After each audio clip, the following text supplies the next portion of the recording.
Okay, so uh, sorry for that, no? Na medyo na nawala po ako sa connection natin dito sa Fellowship House. But then, so praise God po that we are able to connect again. Okay. Now, as I have said last time, no, sabi nga natin, it's so important for us bago tayo na disconnect na napaka-importante po yung we know how to admonish and instruct one another, no?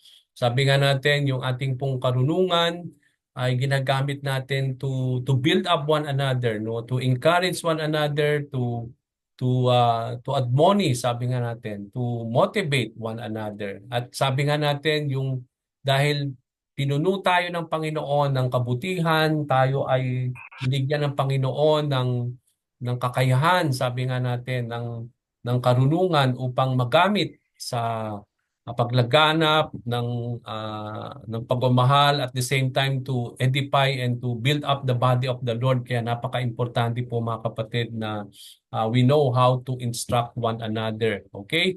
And I believe that's so important in our lives as believers in the Lord. Okay, now let's go now to the next one.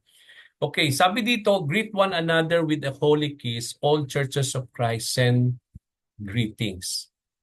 Okay, so here, ano naman yung hina-highlight dito when it comes to this verse, when it comes to the commandment of we are to do to one another. Alin hina-highlight dito mga kapatid in this verse? Greet one another with a holy kiss, Pastor. Okay? Yeah, that's true, no? We have to greet one another with a holy kiss. Now, ano bang ibig sabihin nito, no? Yung bang kasi kung makikita natin mga kapatid, no, physically, ah kahit sa mga Arabo, no, why they greet when they greet together, they always, no, they kiss, merong holy kiss, no, kahit yung mga sa lalaki, no. I believe that is something that we can see, no, even here in sa mga Jordanian, no, nakitang-kita natin yan, no, and how when they greet each other, they always have that kind of kiss, no. And I believe in our lives, sabi nga natin, no, although pwede natin ito i-practice, but then dahil nga na hindi ito masyadong nakita natin sa ating simbahan, no, although when we greet each other, we just shake each other, or we can do a lot of thing when we greet one another, but not with a kiss, no? Kasi especially lalo na kung how can you do that to a sister, no? Hindi po pwede, no? Kaya magkakaroon tayo ng problema when it comes to that. But then, nung mga panahon na yon, I believe in the time of Paul, in the time when he is giving this verse, no? And I believe na ito isang practice na ginagawa ng simbahan in those times, no? Walang mali siya ito, I believe. Na in those times, I believe they practice this, that when they greet one another, they greet with a holy kiss, no? And although sabi ko nga, although hindi man natin ito napapractice now in our modern contemporary day, no? Although ang ginagawa natin more of shaking. Pero sa mga kapwa babae naman, I believe nakikita pa rin natin ito, no? That is so common among the women, no? Even in our time today, no? Sa simbahan, hindi lalo na sa mga kababaihan, tayong sa aming mga lalaki, I believe hindi ito masyadong napapractice, no, sa mga lalaki in our time today. Hina-highlight lang natin yung when we greet one another, we just shake, no, but then when it comes to the women, ito'y kitang-kita pa rin ngayon, no, hindi lang sila nagsishake and hands, pero nandun yung beso-beso, di ba, yung nagkakaroon sila ng somehow, no, although it is not more of kissing, pero yung beso-beso na yon is a way of greeting, no? It is the same thing, no? Kaya napaka-importante po yun, no? Isa sa mga nakikita natin na tinawag ang bawat isa sa atin is to greet one another. And napaka-importante po yan, no? Yung especially in the ministry of the ushering, no? Kasi sila yung mga nasa pintuan Kaya napaka-importante that as a person is going inside the church, no, kailangan napaka-importante yung merong nag-greet sa kanila, no, yung merong nagwe-welcome sa kanila, no. So that is the way where we can practice this thing, no. Ah Madadama din nila yung pagmamahal ng isang iglesia ng Panginoon kapag itong taong ito ay first time pa lang siyang pumasok sa simbahan natin, no? And then there are these mga ushers na talagang bumabati to the point na nandun yung not only they greet her, but then nandun yung beso-beso thing, no, na talagang at least somehow it is a way that we can extend that greetings, no. And it is a practice that we can see even in the early church na nakita-kita natin. But then wala naman tong mali siya kasi nakita natin yung mga Arabo, even yung mga lalaki sa isa sa kapwa lalaki, they have that kind of greetings, no? Very normal 'yan, part ng kanilang kultura na sa mga dito sa Middle East, but we cannot see any wrong about it na kung ito man ay i-practice natin kasi pinapractice yan noong mga unang panahon, then wala naman tayong mali sa dyan, no? There's no such thing. But then sabi nga natin, we will limit it among women to women and also men to men, no? But then kaya nga lang sabi ko nga hindi ito masyadong uh, napapractice na ngayon, no, in our time today, but we can still see here sa mga kababaihan natin, no, where they are still greeting each other with a holy kiss. Okay? Now let's go to this next one, 1 Corinthians 12 verse 25. Okay, we are tapusin lang po natin ito and then we will close, no? So, ano dito yung binigyan ng pansin dito ni Paul when it comes to our lesson today, when we talk about the commandment that we are called to deal dito po sa passage na ito sa 1 Corinthians 12:25. Anyone? Should have equal concern for each other Okay. or have the same care We for have one. to show equal concern for each other. No, parang ganun yung parang related ito kanina doon sa accept one another, di ba? Parang ganun din to doon. So sabi dito, we have to have the same care or equal concern. Pag sinabi nating concern ka sa isang tao, you care for that person. No? You are accepting that person no matter what yung kanyang katayuan sa buhay, ano man yung patungkol sa kanyang buhay, but then dahil magkakapatid tayo sa pananalig sa Panginoon, then you have the same care for that person. No, you have the concern for that sister or for that brother. Kaya nga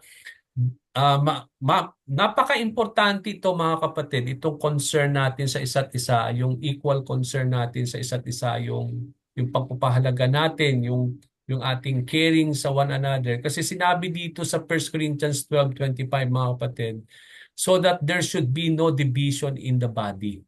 Okay, kaya to address yung mga faction, mga division sa Iglesia ng Panginoon, napaka-importante that we need to have that equal concern for one another.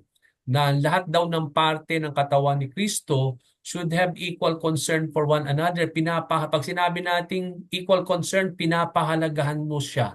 Okay, yung na mahalaga siya sa body ni Lord, no? Na hindi pwedeng sabihin na parang hayaan na natin siya, no, dahil ganun siya or somehow wala naman siyang ginagawa sa iglesia natin. No, you cannot say that to one of the member of the church. We are all equal in the sight of the Lord. Sabi nga natin, we should have equal concern for one another. Kaya nga sabi nga natin, no, there should be no uh, faction or any division in the church, no.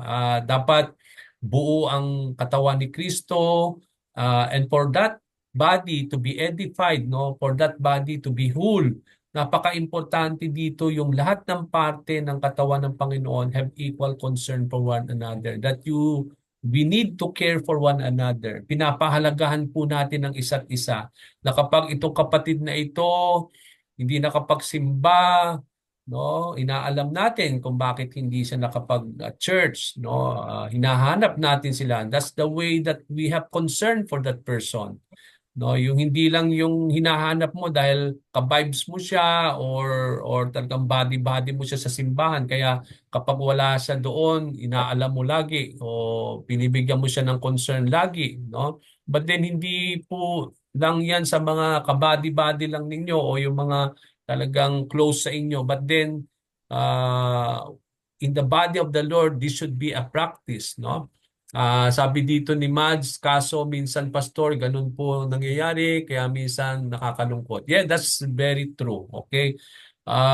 Yan po yung parang nakikita natin, hindi lang sa simbahan natin, pero sa lahat ng simbahan, no? Na wala tayong equal concern sa isa't isa.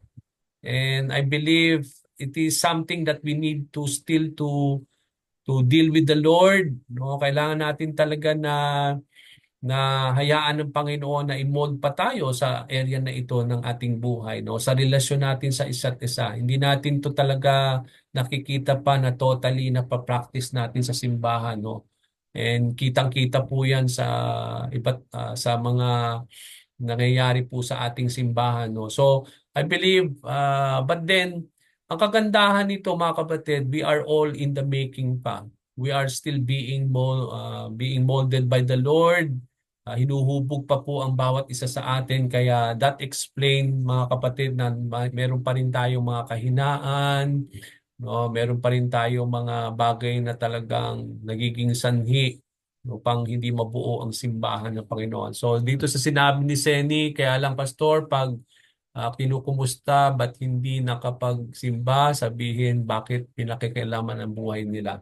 So I believe we have to I think we have to deal with that also, no? Tama po 'yon, no? Hindi sa pinakikialaman po kayo, mga kapatid, kapag kinakamusta tayo ng mga ating mga kapwa kapatid sa pananalig. Dahil concern po sila sa inyo kaya tayo kinakamusta, no? Hindi po 'yon gawin nating parang para bang parang negative. No? But then siguro kailangan natin po talagang mag-adjust pa lalo sa ating relasyon sa isa't isa, no? Dahil it is a way that to show our concern to you, kaya namin po inaalam kung anong nangyari sa inyo. Okay? Kaya mahalaga po 'yon, yung kasi concern po ang tayo sa isa't isa, no? Dahil kapwa tayong mga mananampalataya, parte tayo ng katawan ni Kristo. Kaya talaga kapag wala ang isang tao, hanapin natin sila talaga, no? We need to have to do that. Yun nga yung tinatawag nating follow-up ministry. Yung follow-up ministry sa simbahan, lahat ng simbahan meron yan po. Kasi yung follow-up, sila yung nagpa-follow up sa mga hindi nakapag-church, inaalam, tinatawagan kung ano nangyari, baka merong nangyari, merong baka kailangan tulungan, merong kailangan na ipag-pray, merong kailangan sabi nga natin kanina, no, to instruct, to admonish, no? Yun yung mga bagay bakit kailangan nating alamin mga kapatid, dahil hindi po talagang hindi ang reason nun ay pinakakialaman po kayo, but then pahalagahan naman ninyo mga kapatid yung mga ginagawa ng ating mga kapwa pananampalataya sa iglesia mga kapatid. Ito lamang po ay ginagawa natin upang ipakita natin yung ating pong concern sa isa't isa. No, kaya nga sabi ko nga kung babasahin ninyo yung mga passages na sinulat ni Paul, no, sa katawan ni Kristo, yun nga sabi ko, hindi natin binibigyan binibigyan natin ng kahalagahan, lalo't higit sa lahat yung mga kapatid natin na talagang nangangailangan pa ng kalinga, ng tulong ng bawat isa, no? At kapag naman tayo po ay pinapakitaan ng ganoon, wag naman nating masamain po 'yon mga kapatid. Kasi yun po yung sinabi sa salita ng Panginoon, no? We have to care for one another, we have to have equal concern for one another, we have to follow up, no? Kaya napaka-importante po 'yan mga kapatid, no? So I believe it is napakaganda po itong lesson na ito mga kapatid to start with, at nakikita natin yung ating kahinaan pa rin dito sa mga pinag-aaralan natin mga kapatid. But then, praise God naman dahil binibigyan ng pansin ito mga kapatid sa buhay natin, sa ating pag-aaral. Kaya napaka-importante po na talagang maganap po ito sa ating iglesia kasi napaka-importante po itong mga verses na ito that deals with one another, no? Kaya napaka-importante po ito na maganap po sa ating mga buhay. Okay, that proves itself na malayo pa po tayo. Na marami pang dapat ayusin si Lord sa relasyon natin sa isa't isa.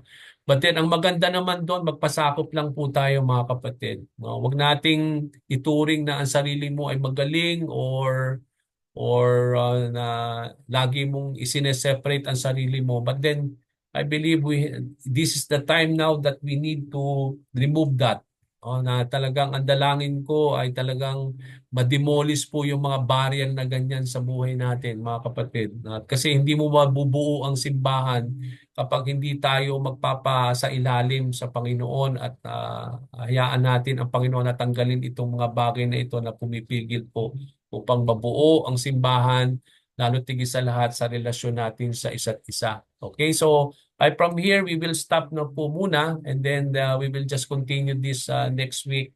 As I have said, gagawin po natin na physical na po yung ating pong pag-aaral next week. So para maging mas maayos yung ating interaction, although alam ko po na mas maganda kapag ang interaction natin ay physically. Okay, but then ito po ay ginawa lang natin today is because hindi tayo pwede pong mag-aral this coming Sunday because of our outing. Okay, from here, I stop from here and then I stop muna yung ating pong recording so that we can proceed with